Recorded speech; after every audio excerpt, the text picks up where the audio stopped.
Welcome to Fostering Solutions, a podcast that uplifts people and enterprises making positive impact in communities around the world.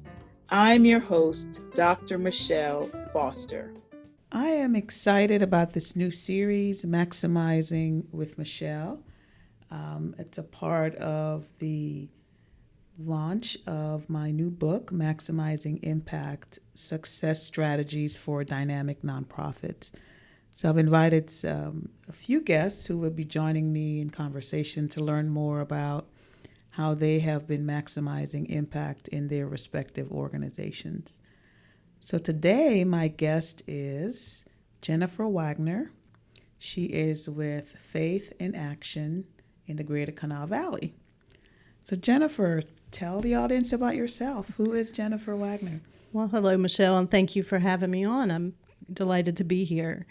I am a native West Virginian, have lived here just about all my life, went to South Charleston High School and grew up in the Chemical Valley. And in the early to late 80s, we had an opportunity to move with my husband's job.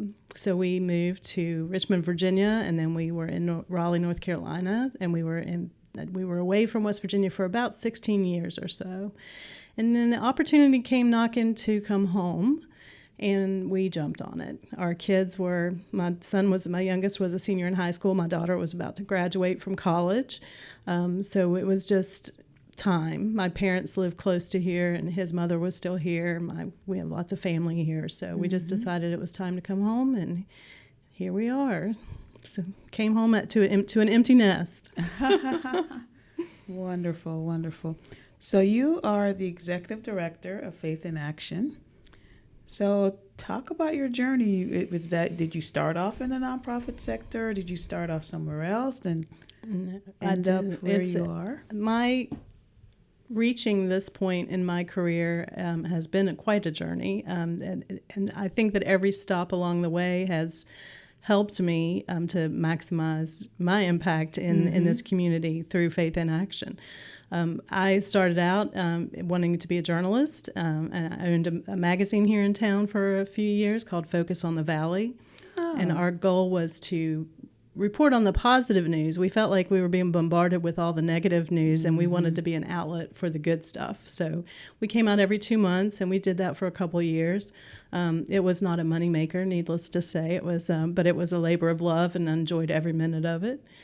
And through that process, I gained a lot of skills on graphic design and layout and that sort of thing, which led me to a career in marketing. Okay. So I was not a typical what you think of in the marketing world. I was a marketing director for an international construction company called Skanska. It's based out of Sweden. I was the director of marketing in the Mid-Atlantic region based in Raleigh, North Carolina. And we would do proposals for projects that were, $250 million projects, high dollar projects that were LEED certified, medical buildings and science buildings at Duke University and University of North Carolina. Our company built Reliant Stadium in Houston with the retractable roof. We did the Meadowlands Stadium in New York. Wow. Yeah, so they do the big things, buildings that you would recognize around the world.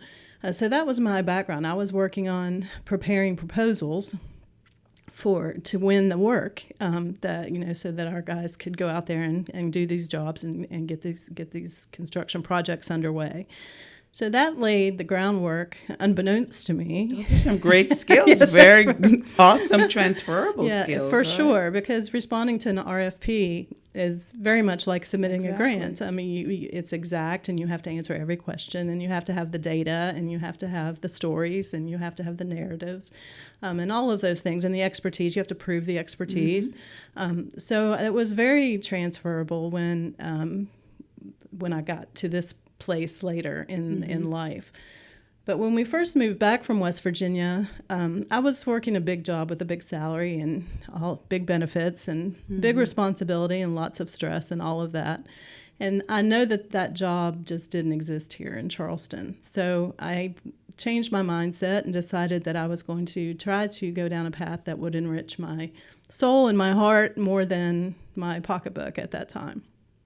And I landed at the Alzheimer's Association, which was a very great learning ground, proving ground for understanding how nonprofits work and what the pitfalls are and what the stressors are and how, the challenges of always needing to get funding and raise funding and to be able to do the work that you're really there to do. And while I was there, I was kind of on the front lines of, answering the phones and talking to people every day. And I quickly recognized that there was a huge gap in services for our senior population. A lot of the families would call and they were frustrated because they couldn't find transportation or they couldn't find, just whatever the services are that they needed. And it was frustrating for us because we didn't have anywhere to send them really. We have some great county aging programs in the two counties that we serve, Kanawha and Putnam. We have Kanawha Valley Senior Services, which they are our next door neighbors, quite literally, and Putnam Aging in Putnam County. And they do great work and they do amazing things, but they can't help everybody. In large measure, it's my belief is because they accept public funding for a lot of the work that they do. Their eligibility requirements and things are a lot stricter than, for example, ours are. So I wondered, I knew we couldn't be the only community that was struggling to help our seniors and to help fill those gaps. And I started to do my homework and did some research around the country. I was fortunate to visit a group in Houston, Texas. I spoke at length with an organization in California and Columbus, Ohio, and Boston. I kept bumping into the Faith in Action model. And I'm sure that you're familiar with the Robert Woods Johnson Foundation. Yes. Okay. They're huge. Yeah. They are the ones who started the Faith in Action model of volunteer caregiving. They actually planted the model and the seed funding in 4 communities across the country to see what would happen. And they planted it within congregations, with the idea being that the congregation would help other congregants, with needs like that, like transportation to medical appointments or grocery shopping assistance and things of that nature. It took off, grew like wildfire, and there are probably 350 plus Faith in Action modeled programs across the country now. A lot of them have dropped the Faith in Action name, and there's like Senior Friends in Boston, for example, the Ventura County Caregivers in California. So a lot of them have taken the Faith in Action name away, but they're still based on the Faith in Action model of neighbor helping neighbor. Okay. So that's kind of cool. And what I found in my research was that one of the first 4 communities to have a Faith in Action modeled program was in Wheeling, West Virginia.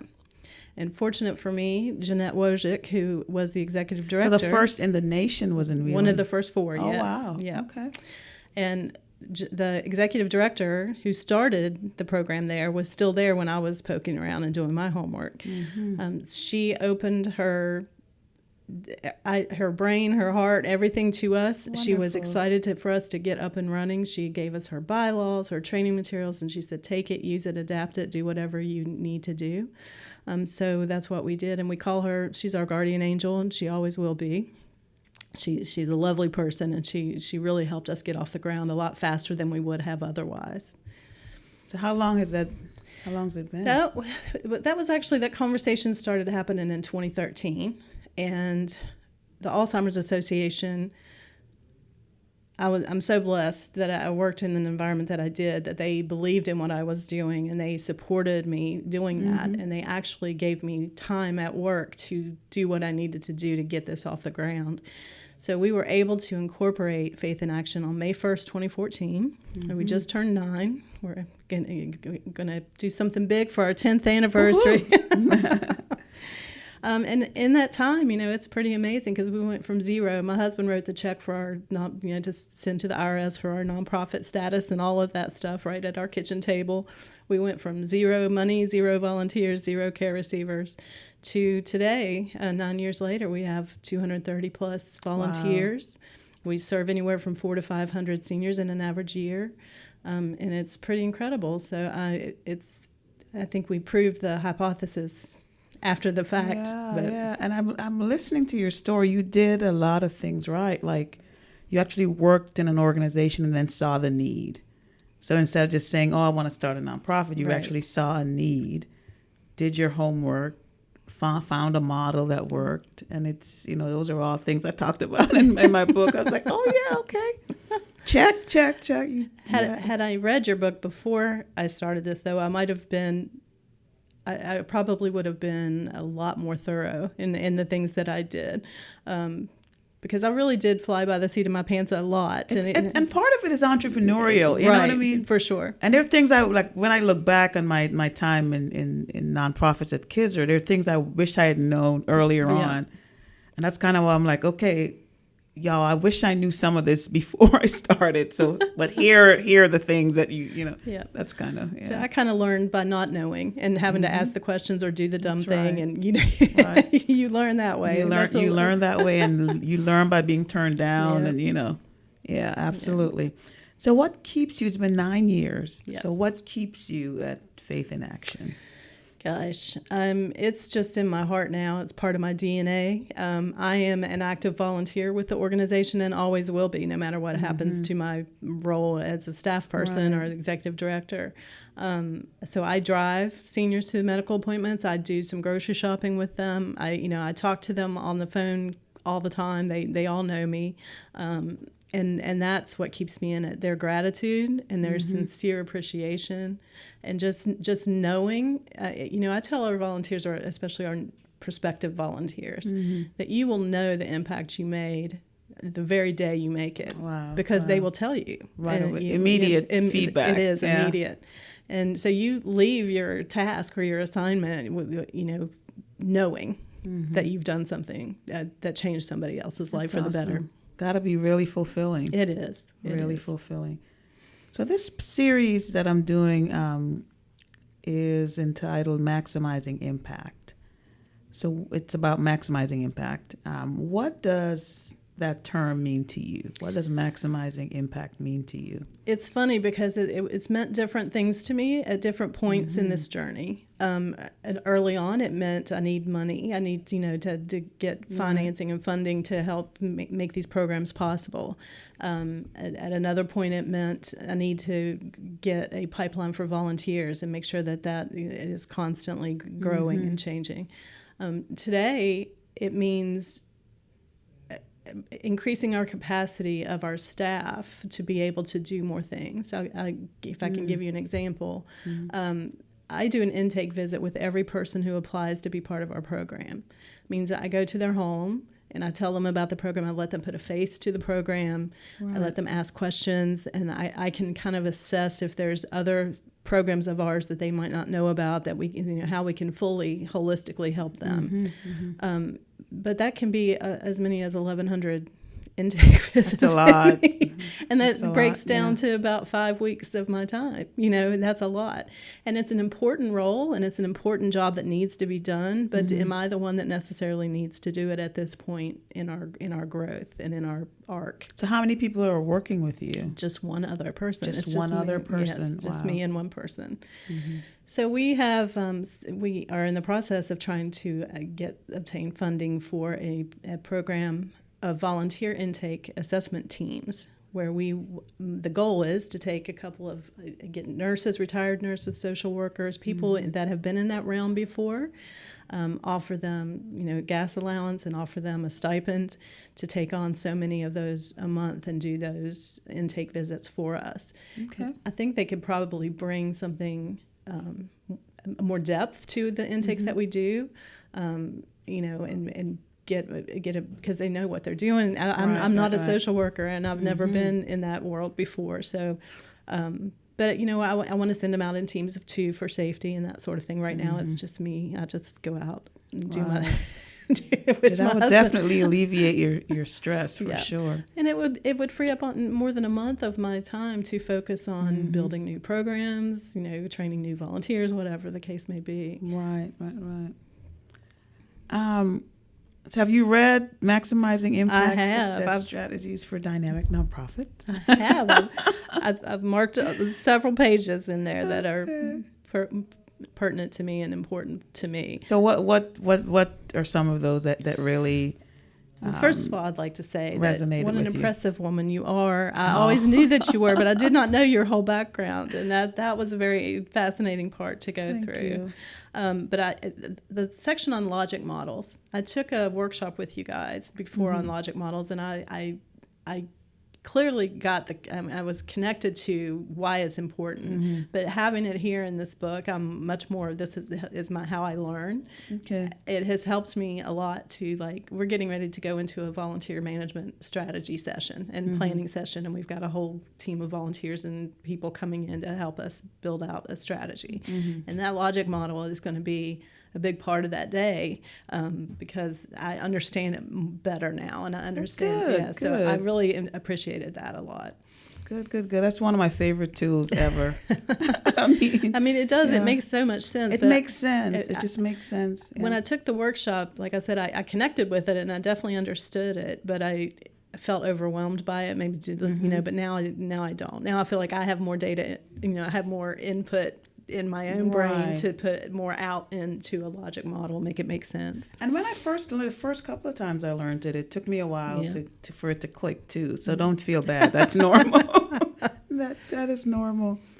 So when you think about, now you have a couple, you have more than one program. Yes. So which one of your programs would you say is most impactful, and how do you know that?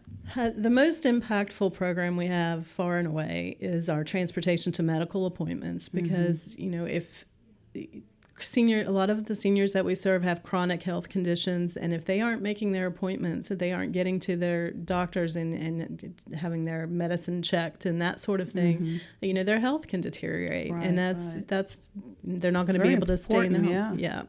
So I know from the data and the number of trips we take, and I also know from anecdotal data from what they express to us, how impactful that program is. I think another thing that tells me how impactful it is how many medical offices in the Valley refer their patients to us because they know that we can get them there.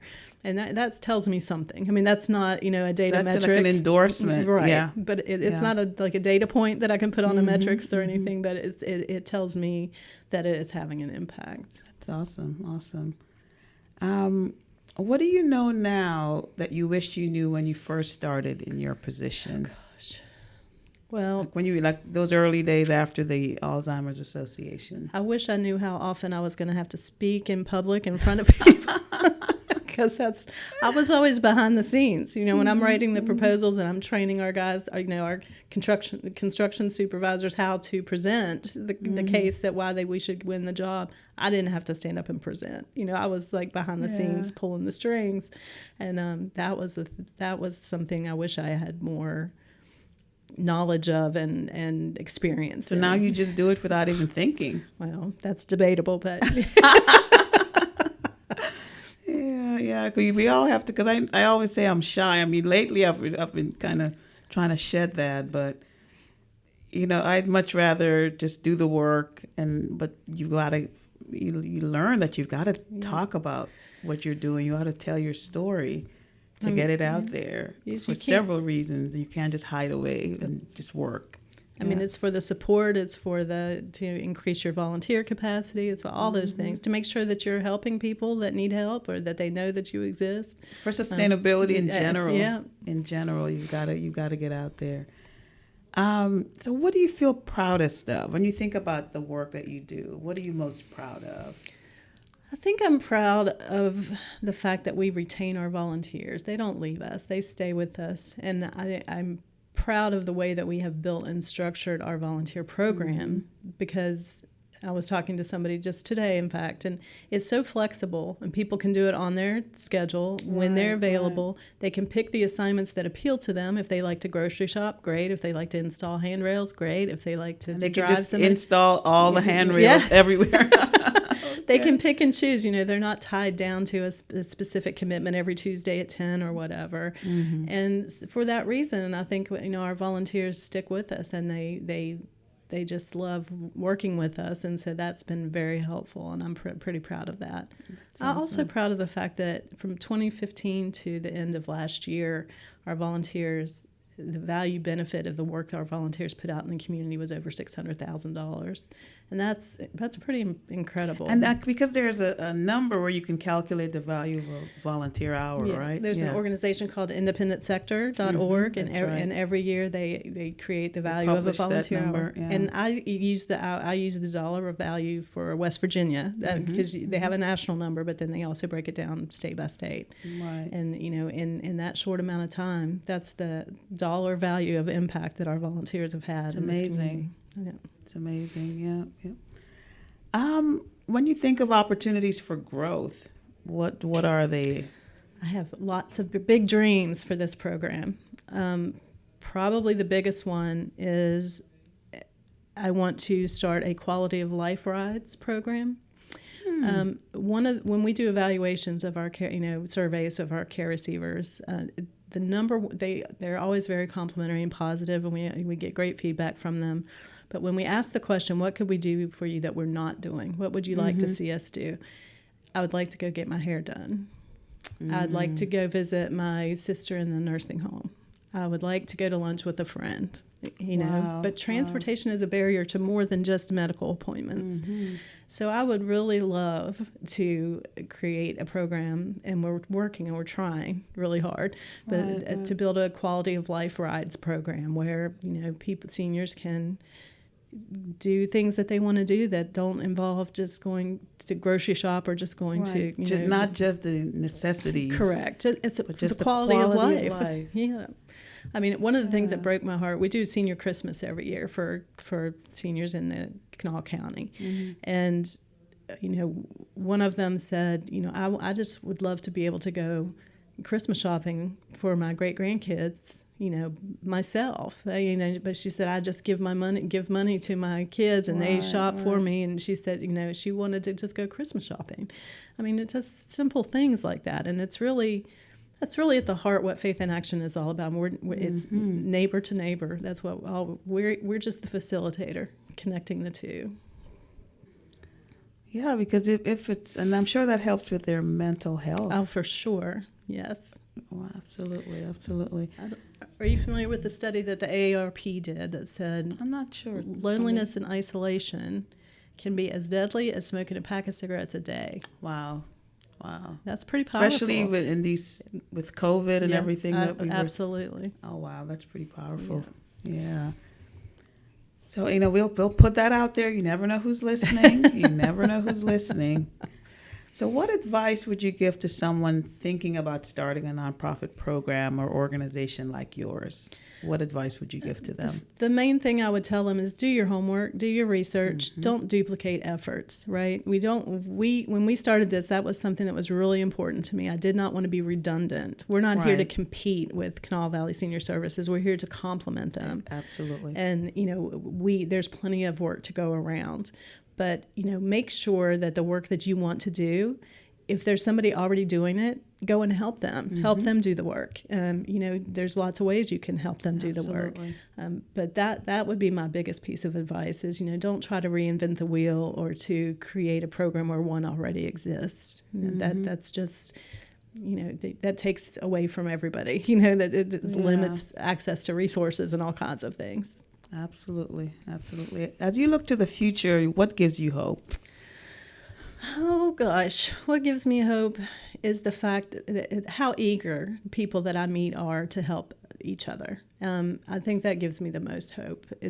I've never encountered a group of people or a person who was just like, no way, I'm gonna, I don't want to help, don't want to do that, everybody wants to help, and if they are able to help, they do. They jump in and do the work. I've noticed that. Do you think that's a West Virginia thing? It might be. I mean, I've noticed. I agree with that. People just want to help to make our state better, our community better. I think it has to do with, maybe I tell people all the time that West Virginia is a big, small town, the whole state pretty much. And, and people understand the hardships that other people have because they've either been through them themselves or they're right down the river from you. We understand. And, it's just the way we were brought up, I think. It's just being good neighbors. It's biblical. Yes, absolutely. It's what drives everything that I do. It's what I try to bring underneath it all for Faith in Action. That's what it is. It's just doing good by our neighbors. Absolutely. Any closing remarks? Any closing thoughts? If anybody listening is interested in volunteering, we are always Absolutely. game. So give us a call at 304-881-7253, or our website is packed full of great information, including applications for service and applications to be a volunteer. It's faithinactiongkv.com. And we'd love to hear from you. And you're on social media, I imagine, all as over. well? Yep. Absolutely. Thank you so much, Jennifer. It was a pleasure having you on. Thank you, Michelle.